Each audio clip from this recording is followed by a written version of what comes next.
కలుగుగాక. ఈ సమయంలో పరిశుద్ధ గ్రంథంలో దేవుని సన్నిధిలో మనం జీవిస్తూ ఉండేటువంటి సమయంలో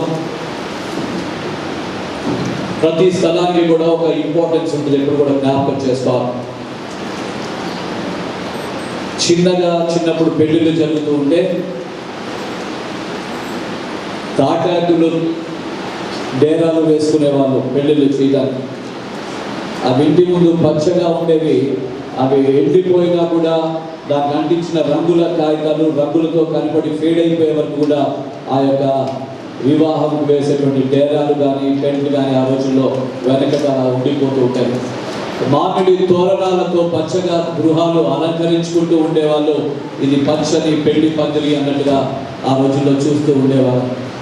ఈరోజు దేవుడు మందిరాన్ని పరిశుద్ధమైనటువంటి యొక్క పరిశుద్ధ అలంకారముల చేత ఆత్మఫలముల చేత అలంకరించేటువంటి సమయంలోనికి మనం వస్తూ ఉన్నాం. జ్ఞాపకం చేసుకోవాలి.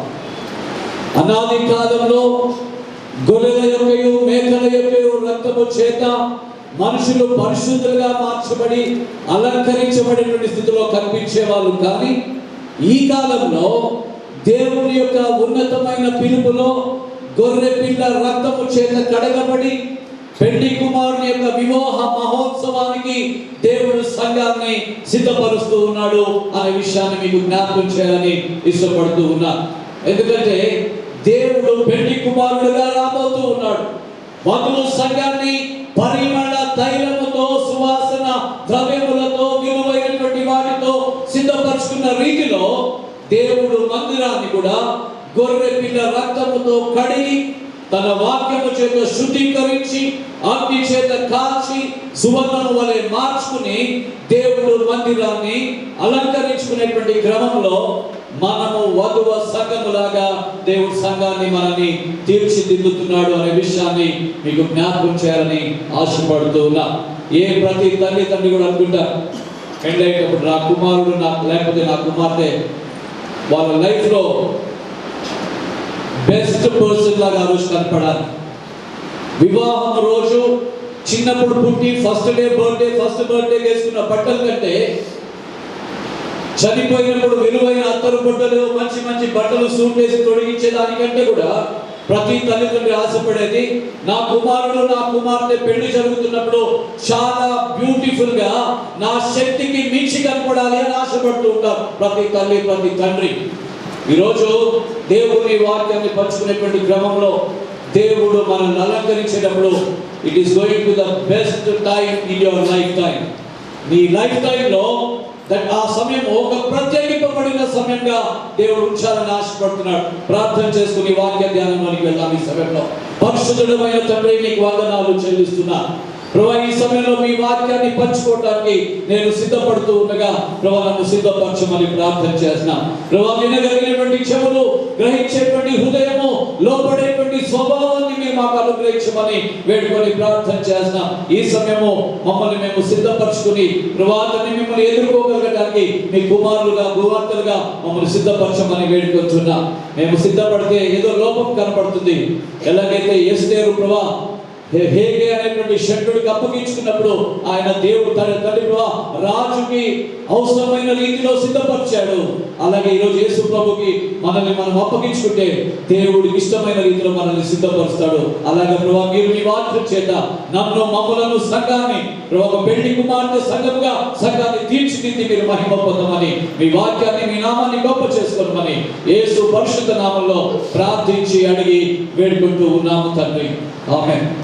హ్యాపీ ఉమెన్స్ డే అని తెలియజేస్తూ ఎస్తేర్ అంటుంది హ్యాపీ జ్యూస్ డే అని. ఎప్పుడైతే ఆమె ఉపవాసం ఉన్న తర్వాత రాజు వారికి ఎప్పుడైతే ఒక డిగ్రీ పాస్ చేశాడో అదొక మెమరబుల్ డేగా యూదుల జీవితంలో ఒక చక్కటి పరిణామంగా ఉపవాస ప్రార్థన ద్వారా ఇశ్రాయేలు ప్రజలందరూ కూడా ఒక విడుదల పొందుకున్నటువంటి సందర్భాన్ని ఈ రోజు మనం జ్ఞాపకం చేసుకోవాలి ఉమెన్స్ డే అనే వెంటనే. ఎందుకంటే ఉమెన్ లేకపోతే ఈ భూమి మీద మనుషులు ఉండేవాళ్ళు కాదని దేవుడికి తెలుసు. ఆదాము ఒక్కడే ఉండి అనేకమైనటువంటి జంతువులు, పశువులు, చెట్లు, చేమలు అన్ని కూడా భూమి మీద నిండిపోయేవి. ఒంటరిగా ఏం చేయగలుగుతాడు ఆదాము అని అనుకుంటూ దేవుడు ఆయనకి సాటి అయినటువంటి సహాయంగా హవ్వను చేసి తనకు అప్పగించినప్పుడు, నా ఎముకలలో ఎముక, నా మాంసంలో మాంసం కాబట్టి నాది అనబడుతుంది అని చెప్పి, మీరు ఫలించి అభివృద్ధి చెంది భూమిని నింపండి అని దేవుడు వాగ్దానాన్ని ఆ బిడ్డలకు అప్పగించాడు. వాగ్దానం చేసిన దేవుడు 2025లో కూడా నమ్మదగిన దేవుడుగా ఉన్నాడు. అందుకే ఈరోజు భారతదేశం 140 కోట్ల జనాభాతో నింపబడి ఉంది అనే విషయాన్ని జ్ఞాపకం చేసుకుంటున్నా. ఇది ఎలా జరిగింది అంటే, ఒకసారి ఆదాము అవ్వల ద్వారా ఇలాగ ప్రారంభించబడింది. ఈరోజు సంఘంలో ఉన్నటువంటి విశ్వాసం గురించి మాట్లాడాలి. ప్రపంచంలో ఉన్న సార్వత్రిక సంఘంగా కలవబోయే అన్ని సంఘాల గురించి మాట్లాడాలి అంటే అది కడపటి ఆదామైన యేసుక్రీస్తు ప్రభు ద్వారా ఈ యొక్క జనరేషన్ స్టార్ట్ అయింది అని మీకు తెలియజేయడానికి నేను ఇష్టపడుతున్నా. ఎందుకంటే అబ్రహాముతో ప్రారంభించబడి విశ్వాసులుగా మార్చబడి యూదులకు మధ్యలో దేవుడుగా ఉంటూ ఉన్నటువంటి ఆయన ఈరోజు అన్యులుగా మనల్ని కూడా 3 కోటి దేవతలు కలిగినటువంటి మన భారతదేశంలో 3 కోటి దేవతలు పూజించుకోవడానికి రోజుకి ఎంతమందిని పూజించవచ్చో మనం ఆలోచించాలి. 365 days కలుపుకుంటే 10,000 మందిని మనము, కనీసం 1000 మంది దేవతల్ని రోజుకి ఆరాధించుకునే దేశం మనది. అప్పుడు కానీ సంవత్సరానికి 3 కోటి దేవతల్ని పూజించుకోలేము. కానీ దేవుడు గమనించాడు, మనుషులు ఎక్కడో బ్లైండ్ గా తీసుకుని వెళ్ళిపోతుంది సాతానని గమనించిన దేవుడు దేవుని వాక్యంతో దర్శించాలని అనుకున్నాడు. ధర్మశాస్త్రంతో దర్శించాలనుకున్నాడు. మోషేకి ధర్మశాస్త్ర గ్రంథాన్ని ఇచ్చాడు. 40 దినాలు ఉపవాసం ఉన్న తర్వాత ఒక దినాన 10 ఆజ్ఞల పలకలను ఇచ్చాడు. మనుషుల్ని సరి చేయాలనుకున్నారు, యూదుల్ని నడిపించాలనుకున్నారు. కానీ వారు తిరుగుబాటు చేస్తూనే వచ్చారు. అప్పుడు అనుకున్నాడు దేవుడు, ఇది కూడా కరెక్ట్ గా జరగట్లేదు అని అనుకున్నటువంటి దేవుడు ఒక దినాన వాక్యమైనటువంటి దేవుడు, ఆది యందు వాక్యం ఉండెను, వాక్యము దేవుడై ఉండెను, వాక్యము దేవుడు ఉండెను, ఆ వాక్యము దేవుడై ఉండెను చెప్పి యేసు ప్రభువు భూలోకంలోనికి రావడానికి కలిగిన ప్రథమమైన విషయం ఏంటంటే, భార్యాభర్తలు ఫస్ట్ రెస్పాన్సిబిలిటీ ఏంటి అని, వాళ్ళ బాధ్యతలు ఏంటి అని మనం చూసినప్పుడు, పెళ్లి చేసుకున్న తర్వాత ఫలించి అభివృద్ధి చెందాలి అనేటువంటిది ఫస్ట్ దేవుడు ఏర్పాటు చేసినటువంటి ప్రిన్సిపల్స్ లో ఇదొకటి. దేవుడు మనుషుని చేసినటువంటిది ఏంటంటే, దేవుడితో సహవాసము కలిగి ఉండాలి, దేవుడితో ప్రతిదినము కలుసుకునేటువంటి ఒక గొప్ప భాగ్యము బిడ్డలు కలిగి ఉండాలి, నాతో పాటు ఉండి ఈ తోటలో ఆనందాన్ని సంతోషాన్ని అనుభవించాలి అని దేవుడి యొక్క ఉద్దేశం అయి ఉంటుంది. ఇది ఎప్పుడైతే మనుషులు పోగొట్టుకున్నారో, ఎప్పుడైతే నెట్టివేయబడ్డారో, దేవుడు నెట్టివేయబడినటువంటి మనుషుల దగ్గరికి తిరిగి ఆయన స్వయంగా రావటమే దేవుని యొక్క ఉన్నతమైన దాతృత్వము, లేకపోతే ఉన్నతమైన తగ్గింపు కలిగినటువంటి జీవితం కలిగిన ఒక ఎగ్జాంపుల్ గా, ఒక ఉదాహరణగా, ఒక ఎగ్జాంపుల్ మన ముందు ఒక మాదిరిని పెట్టి యేసు ప్రభు భూలోకంలోకి వచ్చాడు. అనుకుంటూ ఉండేవాడిని, భక్తి డబ్బుల్ని సంపాదిస్తుంది, భక్తి మందిరాల్ని కట్టడానికి ఉపయోగపడుతుంది, భక్తి మొక్కుబడులు చెల్లించుకోవడానికి పనికొస్తుంది, భక్తి కొన్ని సందర్భాల్లో నిష్ఠగా ఉండడానికి ఉపయోగపడుతుంది. కానీ బ్రతుకుల్ని బాగు చేయలేదని దేవుడు గమనించాడు.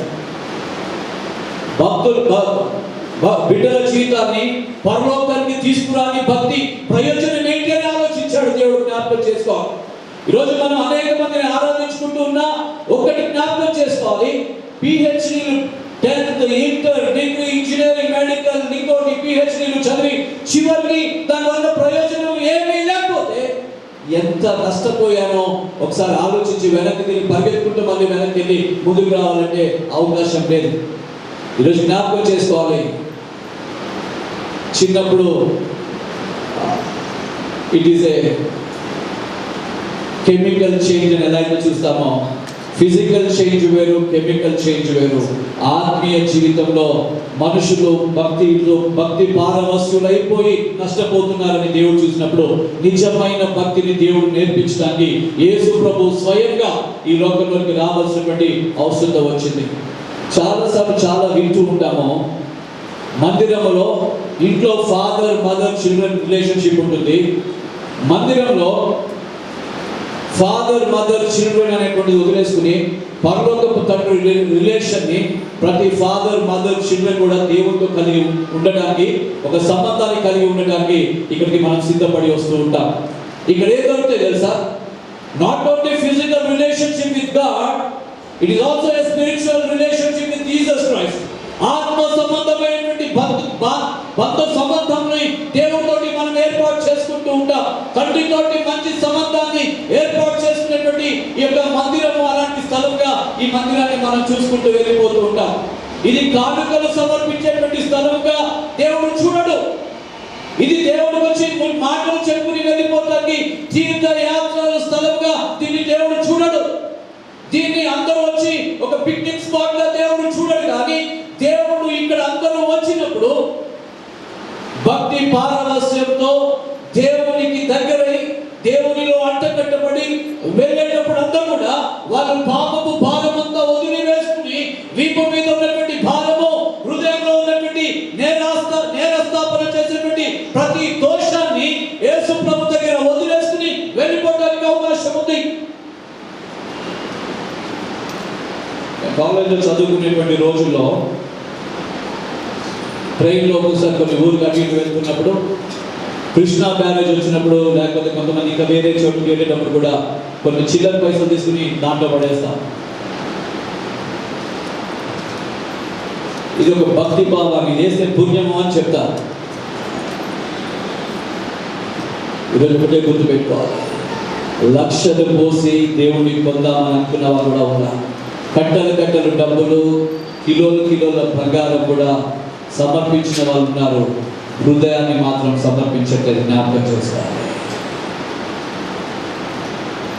హృదయం అన్నిటికంటే మోసకరమైనది, ఇది ఘోరమైన వ్యాధి కలది. దీన్ని గ్రహించగలిగిన వాడు హృదయం చేసిన వాడు తప్ప ఇంకొకటి తెలియదు. అందుకే దేవుని వాక్యం చెప్తుంది, కన్ను చేసిన వాడు చూడకుండా ఉండగలుగుతాడా? చెవి చేసిన వాడు వినకుండా ఉండగలుగుతాడా? నోరు చేసిన వాడు మాట్లాడకుండా ఉండగలుగుతాడా? ఏది చేసిన వాడికి దాని గురించి తెలిసినప్పుడు నా దేవునికి, మన దేవునికి మన హృదయం గురించి తెలియకుండా ఉండదు అనే విషయాన్ని జ్ఞాపకం చేసుకోవాలి. ఈ సమయంలో మందిరంలో దేవుడు అనేక శ్రేష్టమైనటువంటివి పెట్టాడు. చాలాసార్లు ఈ లోకంలో ఎక్కడ ఏం దొరుకుతుందో చాలా మంది మనుషులకి తెలుసు. The worst things to the best things మనుషులకు తెలుసు ఎక్కడ దొరుకుతుందో. డబ్బు లేని వాడికి స్థితిలో ఎక్కడ ఏం దొరుకుతుందో వాడికి తెలుసు. డబ్బు ఉన్న వాడు ఉన్నతమైన స్థితిలో ఏది ఎక్కడ దొరుకుతుందో వాళ్ళకి తెలుసు. ఒకటి సైకిల్ మీద వెళ్ళి కొనుక్కుంటే ఒకటి ఫ్లైట్లో వెళ్ళి కొనుక్కుంటాడు. కొనుక్కునేది వాడికి ఇష్టమైంది మాత్రమే జ్ఞాపకం చేసుకోవాలి. ఈరోజు ఏది ఎక్కడ దొరుకుతుందో అనే విషయం తెలిసినప్పుడు మందిరంలో శ్రేష్టమైనవి దొరుకుతాయని ప్రతి మనిషికి పరిశుద్ధాత్మ వాక్యము విన్నప్పుడు దాని ప్రభావము చేత వారికి అర్థమైపోతుంది. ఈ మందిరంలో, దేవుని మందిరంలో ఏదో దొరుకుతుంది. నాకు దేవుని మందిరంలో తెలియకుండానే నాకు నెమ్మది దొరుకుతుంది. నేను బయటికి వచ్చేసిన కూడా ఏదో నా హృదయంలో ఏదో కార్యము జరుగుతున్నట్టుగానే అనిపిస్తుంది అన్న భావన కలుగుతూ ఉంటుంది. ఏదైనా పాపం చేస్తున్నప్పుడు లోపల మనస్సాక్షిని పెట్టిన దేవుడు నువ్వు పాపం చేస్తున్నావు అని మాట్లాడుతూ ఉన్న ఒక అనుభూతిని మనం పొందుకుంటూ ఉంటాం. ఇది దేవుని వాక్యం వింటున్నప్పుడు ఇంకా ఎక్కువగా గుంగురాలు తిరిగేటువంటి రీతిలో నువ్వు చేస్తుంది తప్పు, నువ్వు చేస్తున్నది తప్పు, నువ్వు తప్పు చేస్తున్నావు, నీ తప్పుతో నీ అడుగులు, నీ తప్పు అడుగులు వేస్తున్నావు, తప్పుడు ప్రవర్తన, తప్పుడు బిహేవియర్ అని రకరకాలుగా మనస్సాక్షి మాట్లాడుతూ ఉంటుంది. ఎప్పుడైతే ఈ మనస్సాక్షిని పక్కన పెట్టేసి ఈ మనస్సాక్షి ఉందని పక్కన పెట్టేస్తామో మన జీవితంలో మనకి తెలియకుండానే పాతాళ కూపంలోకి, అగాధంలోకి మనం వెళ్ళిపోతున్నాం అనే విషయాన్ని జ్ఞాపకం చేసుకోవాలి. మందిరంలో చాలా విలువైనటువంటివి ఉన్నాయి. దేవుడు మందిరం గురించి ఎందుకు మాట్లాడతాడంటే, నా మందిరము సమస్త జనులకు ప్రార్థనా మందిరము అనబడును చూస్తూ 52వ అధ్యాయం కీర్తనలో ఒక మాట మీకు జ్ఞాపకం చేస్తూ వాక్య ధ్యానంలోకి వెళ్ళడానికి నేను ఇష్టపడుతూ ఉన్నాను. 52వ అధ్యాయం 8వ వచనం చదువుతున్నాను. పైన వచనం నుండి కూడా చదువుకుంటూ వస్తాను. 6వ వచనం, నీతిమంతులు చూచి భయభక్తులు కలిగి ఇదిగో దేవుని తనకు దుర్గముగా నుంచుకొనక తన ధన సమృద్ధి అందు నమ్మిక ఉంచి తన చేతను బలపరుచుకొనిన వాడు వీడే అని చెప్పుకొనుచు వానిని చూచి నవ్వుదురు. నేనైతే దేవుని మందిరములో పచ్చని ఒలివ చెట్టు వలె నున్నాను, నిత్యము దేవుని కృపయందు నమ్మిక ఉంచి ఉన్నాను. దేవుని కృప, నేనైతే నిత్యము దేవుని కృపయందు నమ్మిక ఉంచి ఉన్నాను. మందిరములో పచ్చని ఒలివ చెట్టు వలె నున్నాను అని మాట్లాడటానికి దేవుడు దావీదుకి అలాంటి ఆలోచన ఇవ్వటము, ఈరోజు మానవాళితోటి మనందరితో కూడా మందిరంలో మాట్లాడటము ఒక విశిష్టతను కలిగినటువంటి సందర్భం ఇది జ్ఞాపకం చేసుకోవాలి. విలువ లేని బ్రతుకులకు విలువలు ఇచ్చేదే మందిరము జ్ఞాపకం చేసుకోవాలి. ఎండిపోయిన చెట్టు మన జీవితము, పనికిరాని ఫలాలు లేని చెట్టుగా ఉన్న మన జీవితాన్ని, మోడు బారిపోయిన మన జీవితాన్ని, విసిగి వేసారిపోయిన బ్రతుకులలో దేవుని తీగలుగా ఉండవలసిన మనము వేరే ఎండిపోతున్నటువంటి క్రమములో దేవుని మందిరంలో నేను పచ్చని ఒలివ చెట్టు వలె ఉన్నాను అని మాట్లాడగలిగేటువంటి విశ్వాస్యతలోనికి దేవుడు మనల్ని నడిపించాలని దేవుడు ఆశపడుతూ ఉన్నాడు. ఎందుకంటే ఒలివ చెట్టు ఇజ్రాయెల్ దేశంలో ఎంతో ప్రాముఖ్యమైనటువంటిది. అలాగే జీవ గ్రంథములో దీని విలువ చాలా గొప్పగా మనం చూస్తూ ఉంటాం. దీని గురించి చూడాలంటే జల ప్రళయము సమయంలో నోవహు జల ప్రళయంలో అందరూ చనిపోతే ఒక పౌరం వెళ్ళి ఒలివ కొమ్మను తీసుకుని వచ్చింది అని మనము వింటూ ఉన్నప్పుడు, ఈ రోజు మన మందిరంలోకి ఎవరైనా వచ్చి వెళ్ళేటప్పుడు ఇక్కడ నుండి ఒలివ కొమ్మలని దేవుడు పంపించాలని దేవుడు ఆశపడుతున్నాడు. దేవునికి స్తోత్రం కలుగును గాక. హల్లెలూయా, హల్లెలూయా. దేవుని మందిరములో ఒలివ కొమ్మలు అంటే ఒక ఎండిపోయిన భూమికి లేకపోతే క్షేమాధారమైన స్థితికి ఒలివ కొమ్మ ఆ రోజు పౌరము గుర్తుగా తీసుకువెళ్ళింది. ఈ రోజు దేవుడు మనల్ని మందిరములో తీర్చిదిద్ది ఒక ఒలివ మొక్క వలె, ఒలివ కొమ్మ వలె మందిరంలో దేవుడు నుంచి పచ్చని ఒలివ చెట్టు వలె కాపాడుకోగలుగుతావా? ఈరోజు నువ్వునే మందిరములో ఒలివ మొక్కల లాగా చేస్తూ ఉంటే, జీవ జలముల ఊట దగ్గర ఉండకుండా, జీవాధిపతిని దగ్గరికి రాకుండా, ఒలివ చెట్టుని సృష్టించిన ఒలివ చెట్టు సృష్టికర్త దగ్గరికి రాకుండా, ఆయనకు వేరుగా ఉంది పచ్చని చెట్టులాగా ఉన్నావని భ్రమ పడొద్దు అనే విషయాన్ని జ్ఞాపకం చేస్తాం. మందిరములో పచ్చని ఒలివ చెట్టులాగా ఉండాలి అని దేవుడు తప్పకుండా అందరి పట్ల ఆశ కలిగి ఉన్నాడు. నీ అంతట నీవే. ఎవరిని ఒకటే జ్ఞాపకం చేసుకోండి, అన్నదమ్ములు కొట్టుకుంటుంటూ వేరు పడితే శత్రువు ఒక అవకాశం తీసుకుంటాడు, కుటుంబాలు ఎన్నడూ కలవకుండా అయిపోతాయి అనే విషయాన్ని జ్ఞాపకం చేస్తున్నాను. అందుకే దేవుని వాక్యం చెప్తుంది, తనకు తానే వేరైపోతే దాన్ని ఎవరు కూడా బాగు చేయలేడు అని జ్ఞాపకం చేస్తున్నాను. ఈరోజు ఎవరు కూడా మిమ్మల్ని మందిరంలో వేరైపోండి అని అనేటానికి ఎవరికి సాహసం ఉండదు, ఎందుకంటే మందిరం అయింది కాబట్టి. కానీ ఒక విషయం జ్ఞాపకం చేసుకోవాలి, మందిరం నుండి వెళ్ళిపోతాను నేను, ఎక్కడికి వెళ్తే వెళ్ళిపోతానని మీరు అనుకుంటే మీ అంతటా మీరే వేరు పడితే మిమ్మల్ని రక్షించగలిగిన దేవుడు మరి ఇంకా ఎక్కడ దొరుకుతాడో నాకు తెలియదు. నేను తప్ప వేరొక దేవుడు లేడని చెప్పేటువంటి దేవుడిని వదిలేస్తే ఇంకా ఎక్కడికి వెళ్ళగలుగుతావో మీరు ఆలోచించుకోవాలి. నా దేశం, నా ఇల్లు, నా గృహం, ఒక గొప్ప అభిమానం కలిగినటువంటి ఒక దేశభక్తి కలిగినటువంటి భక్తులు చెప్పిన రీతిలో నా దేవుడు, నా ప్రజలు అది దేవుడు అనగలుగుతున్నప్పుడు నువ్వు నేను ఎంతగా దేవుడికి సమీపంగా ఉండాలి. మీరు నా ప్రజలు, నేను మిమ్మల్ని విలువ పెట్టి కొన్నాను, మీరు నా సొత్తు. ఇలా ఎలాగా దేవుడు ఈ మాటలు మాట్లాడగలుగుతాడు అని జ్ఞాపకం చేసుకుంటే, వీళ్ళందరూ ఫోన్ చేస్తున్నారు, వీళ్ళందరూ నా మనుషులు, ఐ పే ద బిల్. నేను వీళ్ళందరికీ బిల్ కడుతున్నాను ఈరోజు. అన్న మీరు వద్దన్న అంటే నేను కట్ట, నేను గివ్ మీ ఆపర్చునిటీ. దేవుణ్ణి ఎవరు అడగలేదు నేను బిల్లు కడతానని, కానీ యేసు ప్రభు మనుషులు కూడా అడగలేదు, కానీ ఆయన స్వయంగా వచ్చి మన జీవితంలో మనం చెల్లించాల్సిన వెల అంతా సాతానుతో ఎదురుగా కూర్చుని నేను చెల్లిస్తున్నాను. This is a business transaction being done across the table. ఈ భూలోకాన్ని పరిపాలిస్తున్నటువంటి దుష్టుడు దగ్గర దేవుడు ఒక ఒడంబడిక చేసుకుని, అగ్రిమెంట్ చేసుకుని, ఒక కోవెనెంట్ చేసుకుని, ఆ రక్తము చేత నేను కడిగాను, రక్తం చేత కొన్నాను, ఈ రక్తం ఎవరి మీదైనా ఉంటే నువ్వు ముట్టడానికి వీల్లేదని చెప్పి, ఎలాగైతే మరణ దూత ఐగుప్తులో ఉన్నప్పుడు ఇశ్రాయేల్ ప్రజల్ని దాటి వెళ్ళిపోయిందో, సంఘంలో ఉన్న ఒలీవ చెట్టుని దేవుడు ముద్రించినప్పుడు దాన్ని అధికారము దేవుని తప్ప సాతానుకి ఏ మాత్రం కూడా అధికారం ఉండదు. ఎందుకంటే అధికారము ట్రాన్స్ఫర్ చేయబడి ఉంది. ఇది ఎలాగనటానికి ఒక ఉదాహరణ నేను మీకు ఇస్తాను. ఇద్దరు భార్యాభర్తలు ఒక కుమారుడిని కన్నారు, మళ్ళీ ఇంకోడిని కన్నారు, మళ్ళీ ఇంకోడిని అంటూ వెళ్ళారు. వాళ్ళ కుటుంబంలో వేరే వాళ్ళ తోబుట్టులకి పిల్లలు లేరు అని అనుకున్నాం.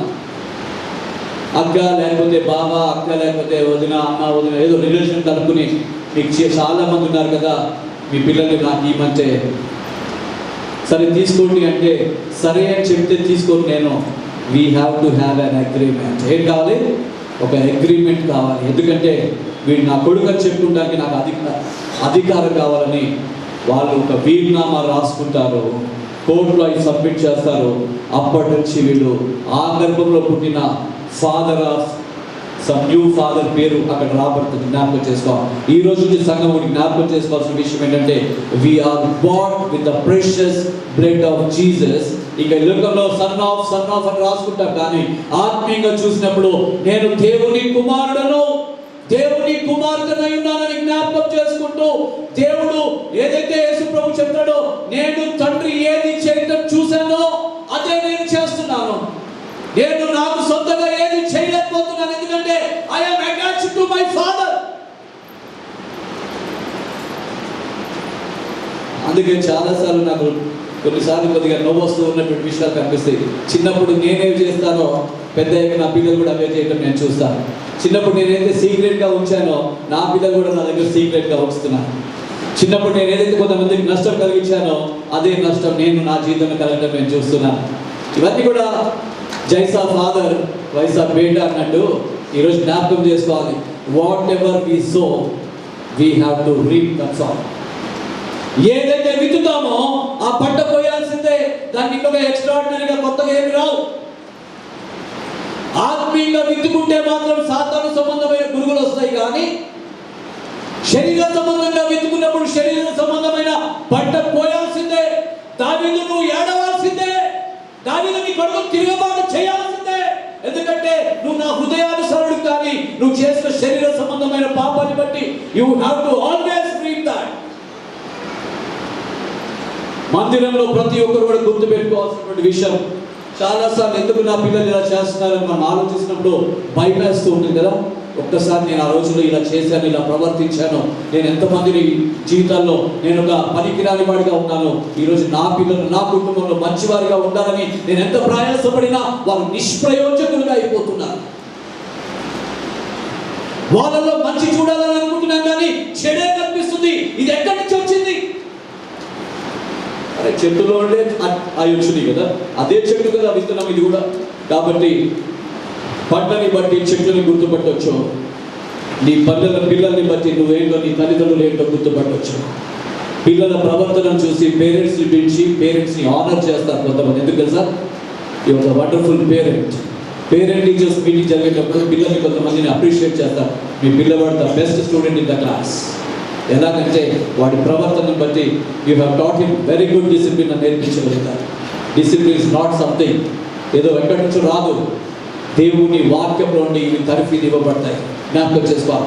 దేవుని వాక్యంలో నుండి ఆత్మీయ సంబంధమైనటువంటి నడవడిని నేర్పిస్తూ ఉంటుంది వాక్యం. వాక్యము లేనివాడు ఎలా ఉంటాడంటే, దావీదు చెప్తున్నాడు కదా, నీ వాక్యము నా పాదములకు దీపము, నా త్రోవకు అది వెలుగై ఉంది అని జ్ఞాపకం చేస్తున్నాడు. ఈరోజు ఒలీవ చెట్ల గురించి మనం మాట్లాడుకునేటువంటి క్రమంలో బైబిల్ గ్రంథంలో న్యాయాధిపతుల గ్రంథంలో 9వ అధ్యాయంలో కొన్ని మాటలు అక్కడ చూస్తాం. చెట్లు ఒక రాజు చేసుకోవాలని ఆశపడ్డాయి. ఒకసారి ఆ మాట కూడా మీకు చదువుతాను. ఒకసారి వెళ్దాం. న్యాయాధిపతుల గ్రంథము 9వ అధ్యాయం 8-9 వచనాలను చదువుతాను. చెట్లు తన మీద రాజును ఒకరిని అభిషేకించుకొనవలనని, page number 206, 206 page number. Sir చూడండి. చెట్లు తన మీద రాజును ఒకరిని అభిషేకించుకొనవలనని మనసు కలిగి బయలుదేరి మమ్మను ఏలుమని ఒలివ చెట్టును అడగగా, ఒలివ చెట్టు దేవుని మానవులను దేని వలన నరులు సన్మానించుదురో ఆ నా తైలము నీయక మాని చెట్ల మీద రాజుమై ఉండి ఇటు అటు ఊగుటకు నేను వచ్చేదనా అని వాటితో అనేను. ఈరోజు ఈ వాక్యాన్ని జ్ఞాపకం చేయాల్సినటువంటి అవసరం ఎంతైనా ఉంటుంది. నేను రాజునై నేను జ్ఞాపకం చేసుకుంటాను. రాజుగా నన్ను చేస్తారా? ఏమైనా ఖర్చు అవుతుందా? దీనికి ఏమైనా మనుషుల్ని ఏమైనా మభ్యపరచాలా? వెరీ వండర్ఫుల్ ఆపర్చునిటీ ఒలివ చెట్టుకి కలిగింది ఆ రోజు. ఏంటి, ఒక రాజు అయిపోతానంట అన్న ఒక ధోరణి, ఒక ఆలోచన ముందుకు తీసుకొచ్చి పెట్టి అన్ని అందరూ కలిసి రాజుని చేయాలని మనుషుల తలపు. కానీ దేవుడు ఒలివ చెట్టుకి ఇచ్చినటువంటి తలపు ఏం తెలుసా? దేవునికి మానవులకు దేనిని నరులు సన్మానించుదురో ఆ నా తైలము నీయక మాని చెట్ల మీద రాజునై ఉండే ఉపయోగం ఏముంటుంది అని మాట్లాడుతున్నటువంటి క్రమాన్ని ఇక్కడ చూస్తున్నారు. 40 రోజుల జల ప్రళయంలో అన్ని పశువులు మనుషులు అందరూ మునిగిపోతే ఒలివ చెట్టు చిగురించింది అని మాట్లాడుకుంటున్నాను. ఆ చిగురించిన ఒలివ చెట్టు నేను నోవాహుకి దారి చూపించాలి అని అనుకుంటూ వాళ్ళలో ఒక దేవుడు కార్యాన్ని నెరవేర్చడానికి నా వంతు పని నేను చేస్తానని ఆ రోజు పావురానికి అగ్గుపడి అది విరుచుకుని తీసుకుని వెళ్ళినప్పుడు నోవాహు హృదయంలో ఒక నెమ్మది కలిగింది అంటే జ్ఞాపకం చేసుకోవాలి. ఈరోజు ఒలివ చెట్లు లాంటి వాళ్ళుగా మీరు నేను ఉన్నప్పుడు, మీరు నేను వెళ్తున్నటువంటి కుటుంబాలలో నెమ్మది కలగాలి. నీవు నేను వెళ్ళినప్పుడు ఆ ఇంట్లో రాజుగానో మహారాణిగానో ప్రవర్తించడానికి కాదు, కానీ దేవుని యొక్క ప్రభావాన్ని ఆ గృహాలలో దేవుడు చూపించినటువంటి ఒక విశ్వాస్యతను పెంపొందించడానికి నువ్వు నేను అడుగు పెట్టాలి. నువ్వు నేను అలాగే ప్రవర్తించాలి. కానీ ఆ రండి అయ్యారు అని కానీ మనకేదో దండేస్తున్నట్టుగా మనం ఫీల్ అయిపోయేటువంటి క్రమం కాదు ఇది.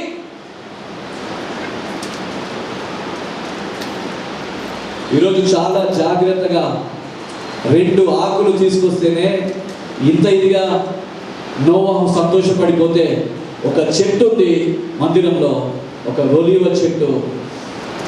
యేసు ప్రభు ఆ ఒలివ చెట్టును చేస్తే ఆకులు తెంపుకుంటూ వెళ్ళి అనేక మందికి ఒక మంచి ఆనవాళ్ళని ఇవ్వచ్చు. జ్ఞాపకం చేసుకోవాలి. నువ్వు ఒక ఆకుగా అన్న మందిరంలో ఉండడానికి సిద్ధపడుతున్నావా?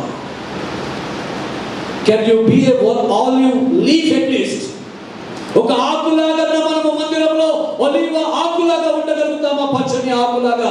ఎక్కడి నుంచి వచ్చారు మీరంటే ఒలివ చెట్టులో నుండి. బలన క్రీస్తు సువార్త మహిమ మందిరంలో ఉన్న ఒలివ చెట్టులో నుండి ఒక ఆకుని వచ్చి నేను మీ ముందు నిలబడ్డాను, మీకు ఒక మంచి ఆనవాలిచ్చి వెళ్ళిపోవడానికి నేను వచ్చానని మనం మాట్లాడగలుగుతామా? There is life. There is a dry soil. ఎండిపోయిన భూమి ఉంది. నోవాహును అడుగు పెట్టొచ్చు. You are safe in the hands of the Lord. ఈరోజు మీరు మందిరం నుంచి బయటికి వెళ్ళినప్పుడు మీరు అడుగులు వేయొచ్చు. దేవునిలో మీకు క్షేమాధారం ఉంది. దేవునిలో దేవుని వాక్యం ప్రకారం బ్రతుకుతున్న నీకు నాకు ఒక అతిశయం, ఒక నిరీక్షణ ఉన్నటువంటి వారిగా నీవు నేను ఉండగలుగుతున్నామా? చనిపోతున్న వాడి దగ్గరికి వెళ్ళి కంపల్సరీ నువ్వు చచ్చిపోతావు అని చెప్తే ఎలా ఉంటుంది? యేసు ప్రభువుని నమ్ముకో, చనిపోయినా కూడా దేవుడి దగ్గరికి వెళ్తామని చెప్తున్నప్పుడు ఎలా ఉంటుంది అనే దానికి 2 వ్యత్యాసాలు మీకు చూపిస్తాను. ఏదన్నా చేయండి,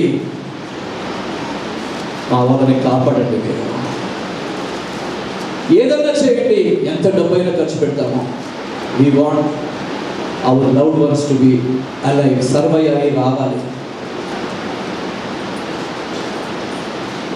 దేవుడు ఏమంటాడంటే, మీరు ఏం చేసుకుంటారో చేసుకోండి, కానీ యేసు నామములో నన్ను అడగండి, నేను మిమ్మల్ని I take you alive to the heavenly Kingdom. జ్ఞాపకం చేసుకో.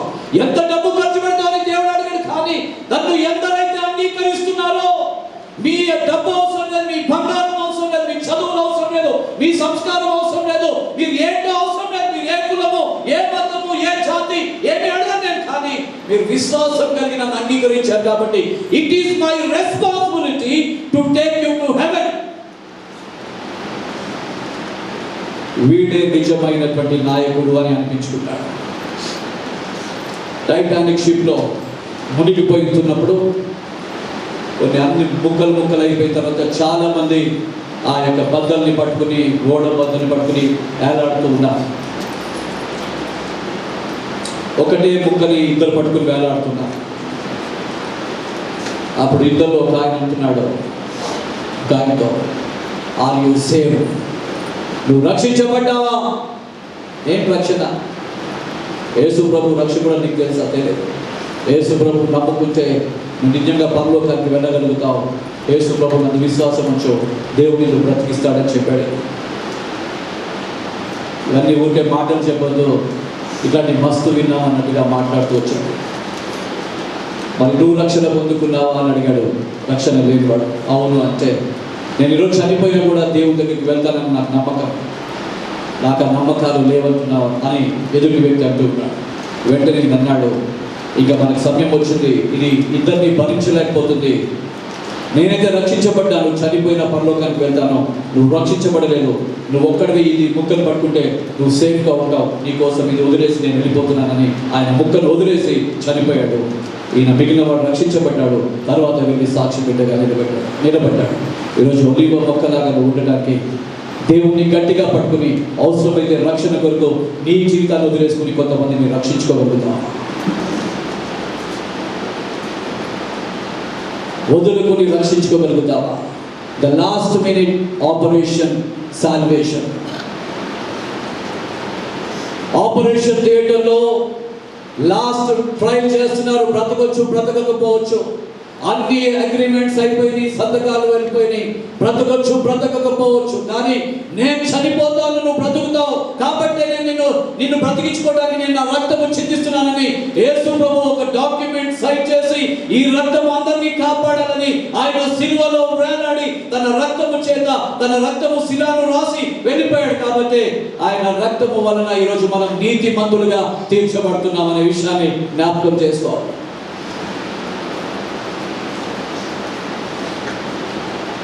దాదాపు 5-6 years అవుతుంది నాకు ఆపరేషన్. 7 years కంప్లీట్ అవ్వచ్చు ఈ మే వస్తే. డాక్టర్స్ ఎప్పుడూ వచ్చి కూడా అడగలేదు, Shyambabu how are you, operation అయిపోయింది కదా, ఆపరేషన్ స్టంట్స్ అయిపోయింది, ఆపరేషన్ బైపాస్ అయిపోయింది, what is your position right now అని ఎప్పుడు డాక్టర్స్ వచ్చి నన్ను అడగలేదు. నాకే ఏదైనా ఇబ్బంది పడితే నేను వెళ్ళి ఆయన అడగాలి తప్ప ఆయన వాళ్ళు వచ్చి నన్ను అడగాలి. కానీ ఈరోజు యేసు ప్రభు మీరెవరో తెలియదు అన్నట్టుగా మీరు వదిలేసిన ఆయన అడుగుతున్నాడు, do you want salvation operation in your life? మీ బ్రతుకులలో రక్షణ ఆపరేషన్ జరిగించుకోవాలని ఆశపడుతున్నారా? నేను మధ్యలోకి వచ్చాను. This is free medical camp అన్నట్టుగా ఉంటుంది, కానీ దేవుని మందిరము రక్షణకు ఫ్రీగా ఇచ్చేటువంటి రక్షణ దవాఖానా. ఇది ఏంటిది? This is the salvation hospital. ఇది రక్షణను అనుగ్రహించేటువంటి దేవుడు రక్షణ గృహముగా ఈ గృహాన్ని దేవుడు ఏర్పాటు చేశాడు. అందుకే నా మందిరంలో అందరినీ కూడా పచ్చని ఒలివ చెట్ల వలె చేస్తాను. ఎండిపోయిన మిమ్మల్ని త్వరగా మిమ్మల్ని జీవ జలమును పంపించి మిమ్మల్ని బ్రతికింప చేసుకోగలుగుతాను అని దేవుడు సామర్థ్యతను తెలియజేస్తున్నాడు. యెహెజ్కేలు గ్రంథంలో భక్తుడైనటువంటి యెహెజ్కేలు తీసుకెళ్ళి ఒక పెద్ద గొప్ప ఒక లోయలో ఎముకలు ఎండిపోయిన లోయలు ఎముకల చేత నింపబడినటువంటి స్థలంలోకి తీసుకెళ్ళి యెహెజ్కేలు ఈ ఎముకలు బ్రతకగలుగుతాయని మాట్లాడుతూ అంటే ఏం మాట్లాడుతున్నావు, నాకేం తెలుసు ఈ బ్రతుకుతాయో తెలియదు కదా. వెంటనే ఎముకల్ని అన్నింటినీ అటాచ్ చేశాడు రైట్గా. ఎలాగైతే చిన్నప్పుడు ఒక అట్ట ముక్కల మీద రాసి కలపడానికి ఎలాగైతే గేమ్ ఉంటుందో సేమ్ అలాగే అన్ని ఎముకలు దేని దానికి కలిసిపోయినాయి అంట. కొన్ని లక్షల మంది ఎముకలు ఎవరి స్కెలిటన్ వాళ్ళకి కలిసిపోయింది. వెంటనే మాంసము తోలు అన్నింటి చేత కప్పాడు. యెహెజ్కేలు ఇప్పుడన్నా నమ్ముతున్నావా బ్రతుకుతాయా వీళ్ళందరంటే, ఏమో ప్రభు అంటున్నాడు. దేవుడు అన్నాడు, ఆయన జీవవాయువు ఆయన ఊదగా అందరూ లేచి నిలబడ్డారు. అది మహాసైన్యమై నిలబడినట. మందిరంలో విశ్వాసము మాత్రమే కావాలి. ఎండిపోయిన ఎముకలున్నా పర్వాలేదు, చీకిపోయినటువంటి శరీరాలున్నా పర్వాలేదు, నలిగిపోయినటువంటి రెల్లైనా పర్వాలేదు, కానీ దేవుడు బ్రతికించుకోవాలని ఒక నిర్ణయానికి వచ్చిన తర్వాత పచ్చని ఒలివ చెట్టు వలె మందిరంలో మనల్ని తీర్చిదిద్దగలిగిన గొప్ప దేవుడు మనకున్నాడు. ఇది జరుగుతుందా అంటే నమ్మాలి. నువ్వు నమ్మినట్లా నా మహిమను చూస్తావని దేవుడు చెప్పగలిగిన దేవుడు మన జీవితంలో ఉన్నాడు. చాలాసార్లు కొన్ని విషయాలు గమనించుకుంటూ ఉంటే, తాగిన మైకంలో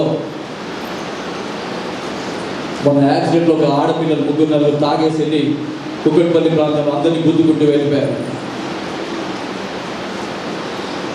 ఒకసారి నేను కూడా రీసెంట్గా ఏవేమో ఆలోచించుకుంటూ పిచ్చి ఆలోచన, ఏవేమో అంటే మంచి ఆలోచన అనుకో, పిచ్చిగా ఆలోచిస్తూ వెళ్తూ ఉంటే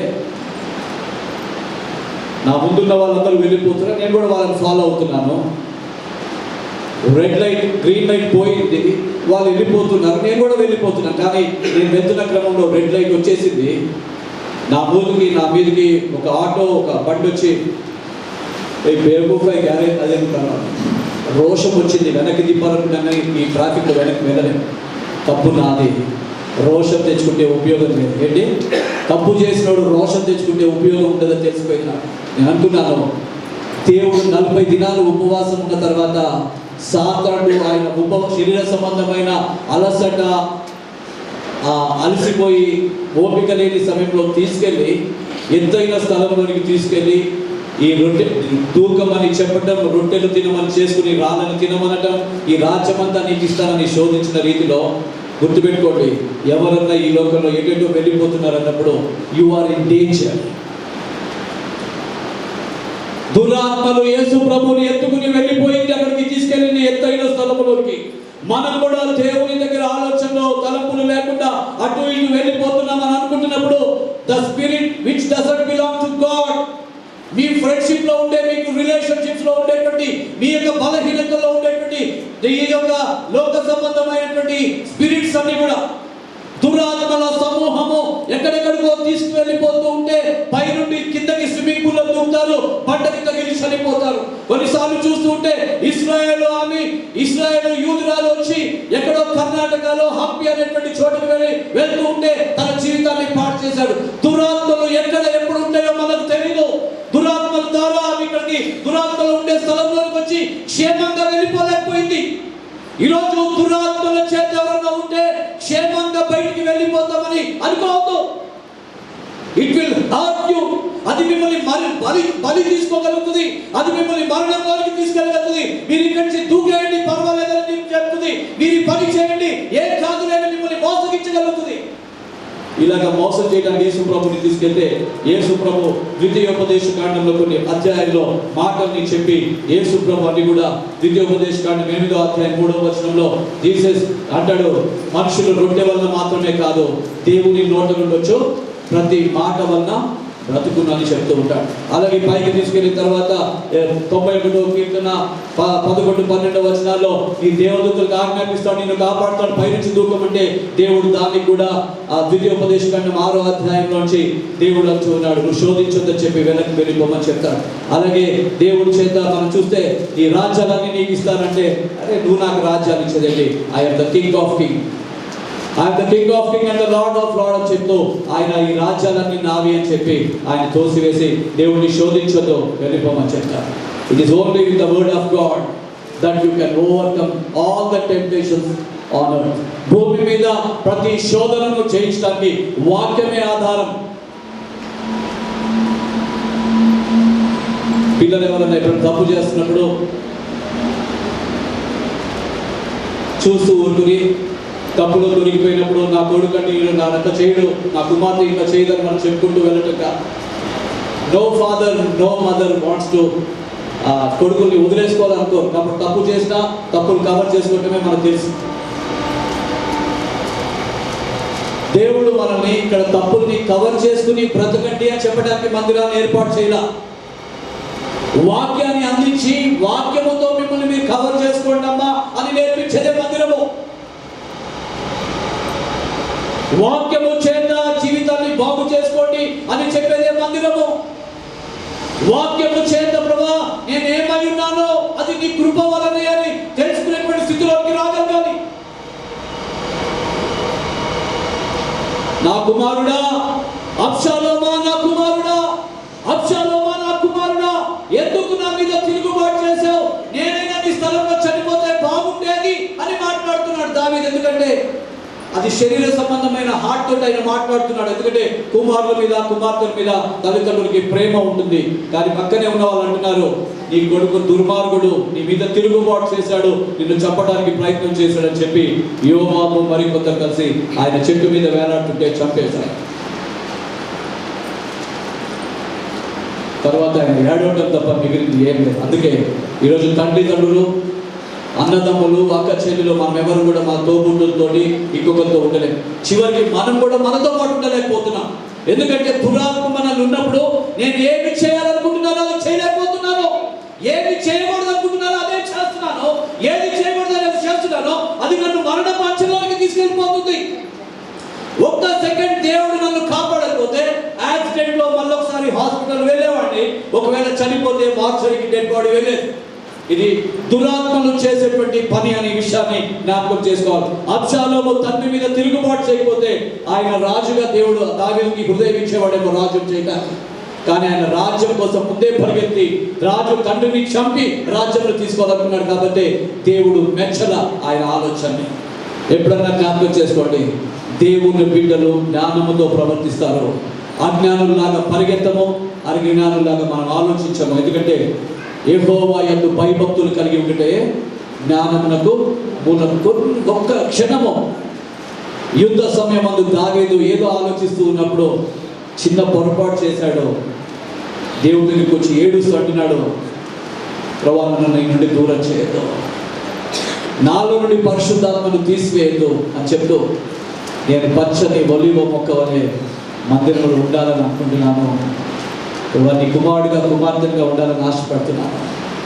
నీ వైపే చూస్తాను ప్రభా. నా ప్రతి అవసరంలో మీ బలహీనతల్లో లోకం వైపు చూస్తున్నారా? మీ యవనంలో యవన ఆశల కోసం లోకం వైపు చూస్తున్నారా? పెద్దలు డబ్బు కోసం లోకంలో ఇంకెవరో వైపు చూస్తున్నారా?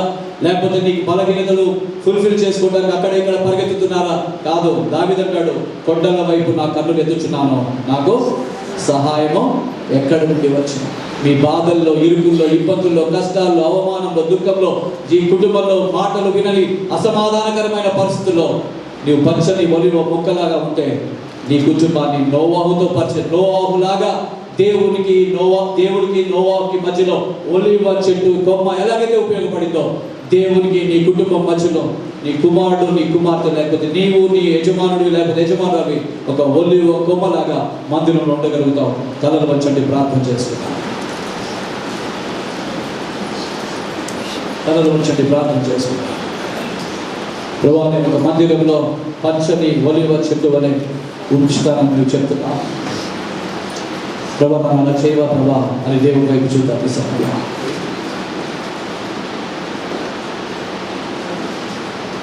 దుప్పి నీటి వాగుల కొరకు ఆశపడుతున్నటువంటి రీతిలో నా ప్రాణము నీ కొరకు తృష్ణ కొనుచున్నది అని దావీదు చెప్తున్నాడు. నా ప్రియ సహోదరి సహోదరుడా, ప్రార్థన చేసుకున్నాను. నేను కూడా పచ్చని ఒలివ చెట్టు వలె ఉండాలని అనుకుంటున్నాను ప్రభా. నన్ను మార్చు, నీలో అంటకట్టుతో ప్రభా. ప్రార్థన చేసుకున్నాను. పరిశుద్ధమైన తండ్రి నీకు వందనాలు చెల్లిస్తున్నాను. ఇక ఉదయకాల సమయంలో